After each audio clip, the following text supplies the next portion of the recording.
কলকাতার হোটেলে আগুনে নিহত 7 বাংলাদেশির ময়নাতদন্ত শেষে মরদেহ কলকাতা মেডিকেল কলেজ হাসপাতাল মর্গে রাখা হয়েছে। শনিবারের মধ্যে সব মরদেহগুলো দেশে পাঠানো হবে বলে জানিয়েছে বাংলাদেশ হাই কমিশন।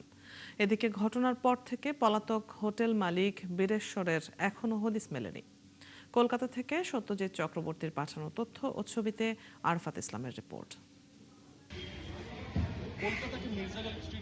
কলকাতার নিউ মার্কেটের মির্জা গালিব স্ট্রিটে নেই আগের মতো চাঞ্চল্যতা। পুড়ে যাওয়া হোটেল শিখাইন বয়ে বেড়াচ্ছে বিভীষিকার ক্ষত।